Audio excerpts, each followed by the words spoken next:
Good afternoon. This is Billy with the RV Factory. Kind of going through a little bit of a rundown before you get to your unit. You can kind of go through it a little bit with this. Just try to help out. Basically, this panel right here by the entrance door is your main in command center. Everything that from lights, you can go in and turn every light on and off individually and set them whatever percentage that you want. You can go up and down, makes it brighter, dimmer. That's pretty much on every single light in the coach. Everything's pretty self-explanatory, but I'll go through it. Basically, your slide out's in and out. Yes, you have to hold the button, and then once you let off the button, it'll stop. Once you hit the button, it'll go. That's just a safety thing, so if you hit the out button and it just keeps going, it won't. This is your camera button. If you ever do add cameras to the outside, I'm not sure if this one has it on it or not. I didn't look. Just flip that up and just leave that on. You don't have to worry about it. This is your battery, your fresh, gray, galley, and black tanks. Everything's emptied out right now and winterized. So pretty self-explanatory on those. Awning, same thing. Just hit your button, hit your awning lights on and off, in and out. So there is a dinette awning and a regular awning, so it kind of helps out a little bit. It gets you out a little bit farther, which is kind of nice. Triggers are your tank heaters and your ceiling fan. Just turn that on, and there is a remote for your ceiling fan in the bag. So you just click that on, and then you can use your remote. You just have to make sure you turn that power on, so that way the remote will work. Tank heaters, you just hit the button, you can hear them click, and then everything will be on. If it gets under 30 degrees, that way you know nothing's gonna freeze up. Climate, there are 2 ACs on this one. Your living room, your den, and your bedroom. I'm sorry, there's 3 on this one. I forgot about the den. So all you have to do is hit your mode. Then you go to your fan, your cool, your heat, auto, which is gas or electric, and then off again. That's on your ACs for all 3.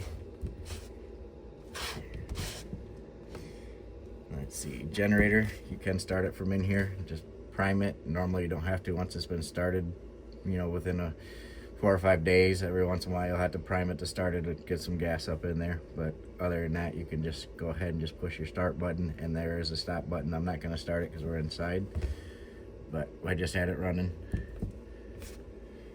In your settings, you can go in and set passcodes in there. You can hook up your Wi-Fi, your Bluetooth, and all that with your phone. There is a booklet in the bag for that.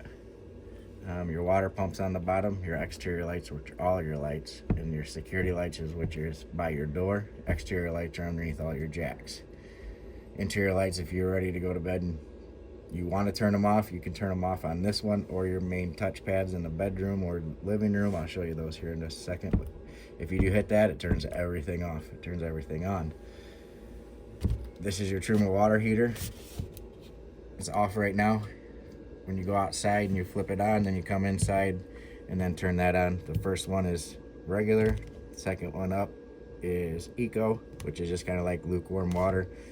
You can buy a packet for it for winterizing, so if you do drive down the road with water in there, you can hook one of them up. And then the bottom is clean. Most people recommend it every once a year. It takes about 2 hours. So if you do click that down on clean, it's going to take you about 2 hours to clean the whole system out, which basically just descales it for the water heater.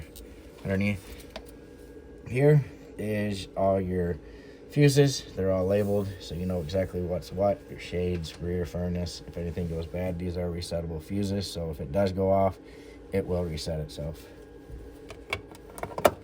For the furnaces, the 2 black ones. Underneath that is your main breakers. They're all labeled, your GFIs, microwave, dishwasher, receps, fireplace. Labeled pretty well. I can read it, so way better than my handwriting. So basically that's it on the main in command. So in each slide out, there is, or by the door. So if you want to turn on the step lights, your security lights, your interior lights, turn them on all and on and off. And then you can go to, in each area that you're in, there's a touchpad. So whatever area you're in, and you can turn off the water heater or water pump from there, not water heater. So each room, so on the other side of the slide, there is another touchpad for this area, for the living room area. Basically same thing, you can just scroll over, and anything in this area while you're sitting down, you can turn lights on and off however you want. And then you can also hook your phone to it, and you can actually do it all from your phone, which is really nice. The mid-den, obviously microwave, stove, sink, everything's been winterized. We do have just winterizer in the P-traps, and we blew the whole coach out, so you don't have to worry about a bunch of antifreeze coming out of your lines through your fridge, so you're not drinking antifreeze. So that's all winterized, ready to go, and I'm going to show you when we go outside how to unwinterize it, which valves to turn on, which ones to turn off. Pretty easy, but I'll show you. That way there's no mistakes on that part. And then you have your washer, dryer, your bunk beds, mini TV, and lots of storage for dressers and whatnot. Up top is the bed.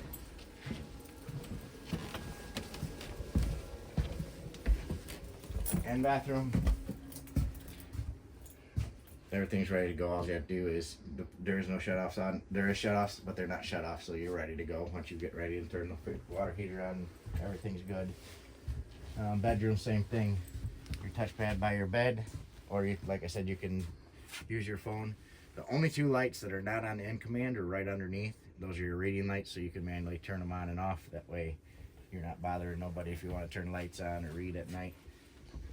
Up front in your closet, it's just your dressers and your closet bar and your shoe rack. And then when you're traveling, just make sure all the doors have their locks on so they don't fly back and forth. And then pretty much inside's pretty simple.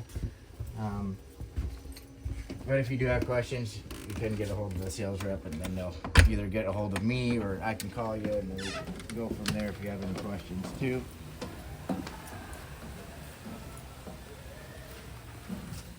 Outside, I did leave the exterior lights on, so the exterior lights are your blue lights on by your steps and underneath your jacks, and the security lights are your top right by your door, and it does have cameras, so that button that's in there, just leave that switch on. You never have to turn that off.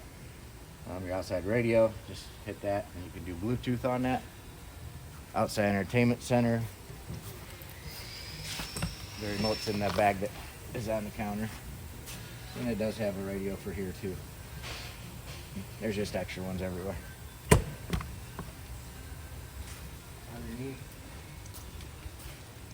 the two furnaces are right here, right next to each other. Your slide tray.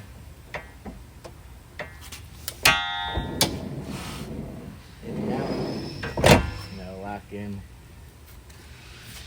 Not much storage, but you can see underneath just to make sure if any lines, like your furnace lines or any duct work, if something wrong, if it's not blowing cold or hot air, or one of them busted, or somebody got in there and messed with it. Shouldn't, but it's there.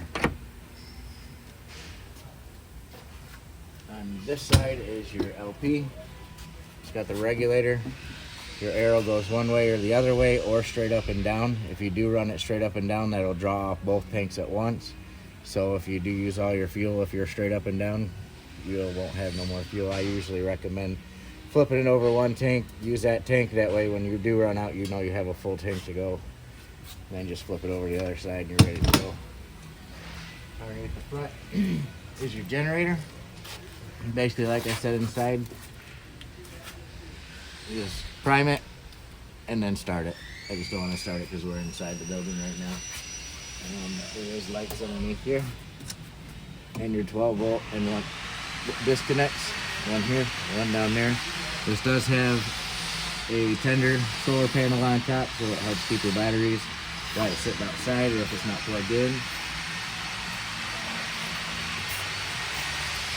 On the other side is your jacks.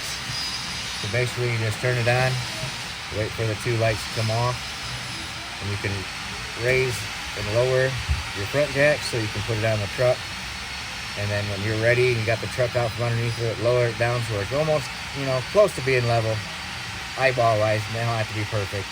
And then just hit auto level and it automatically level it for you. It retains it. You don't have to worry about reprogramming it. And then when you're ready to go, just hit all retract. It'll bring all your jacks up except for the front. The front are the only ones that don't move because you don't want them to move when you're getting ready to hook up or leave. So basically front, just hit the button to go up, hit the button to go down. And then when you're ready, this does have like a 5-minute timer on it, so if you do accidentally leave it on, it'll shut itself off.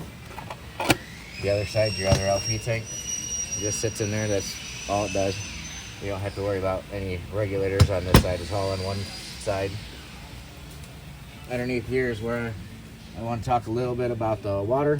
So your containers here, right now it's bypassed. So when you go to hook up, just flip these down. There is 2 filters sitting in here for you. Back here is your shut off, and this is your bypass right here. There's 1 right here, and there's 3 other valves. 1, 2, 3. You open those other and shut this. Shut that one and then open the other ones. This is your bypass right here. So right now we're on bypass. Basically right now you want the other one closed because we got it winterized. All 3 of them are closed. 1, 2, 3, and the 4th one open. So that's your bypass, so it don't go to your water heater. You don't have to worry about getting any water or antifreeze. If you do the antifreeze, just keep that one open and shut the other 3 valves. So when you get it, you have to close this valve and open 1, 2, 3, and that'll get all your water to your water heater. Down here are your low point drains, so when you get ready to pack up, shut your water off, go ahead and open both these. This will drain any of the water that's in the lines left. It'll just go right there on the ground. You don't have to worry about it. Just keep your feet back because they will get a little bit wet.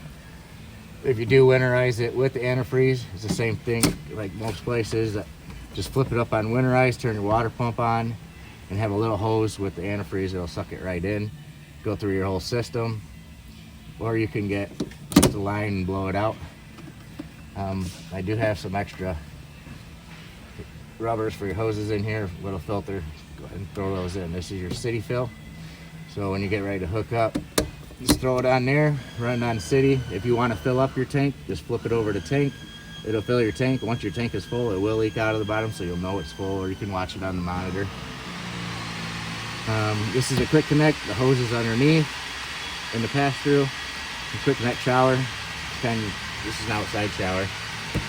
It's your black flush. So when you're getting ready to leave and you dump in your tanks, when the tanks are pretty much empty, go ahead and throw the hose in there for a couple minutes. That just helps spray all the stuff out of there so you don't have to worry about it. These are your pull valves. These do dump your tanks. So basically what I usually do, and you probably already know, you normally pull the blacks and then pull the grays, kind of helps wash it out, but definitely want to use your black flush. It helps clean it out. And then the water heater. So basically the water filter is sitting up here.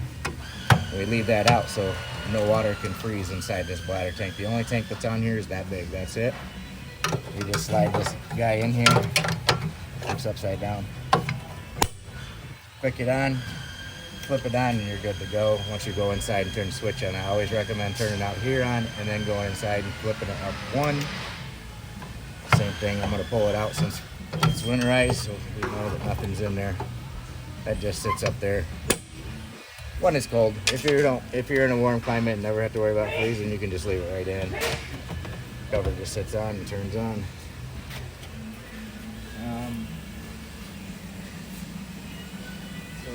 This one does have some sewer hose holders in the back. There's 1 dump down here and 1 sewage hose holder here. Your outside refrigerator does have a shut off on it, on the inside underneath. Shuts it off so you don't have to worry about antifreeze getting in there. It's right underneath the slide out here. It's a shut off valve.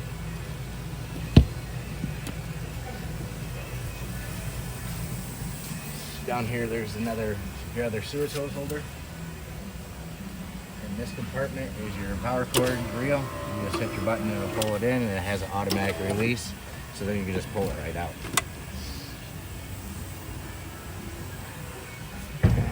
License plate brackets on the back, your ladder, and you have your extended hitch. Underneath this slide is a quick disconnect.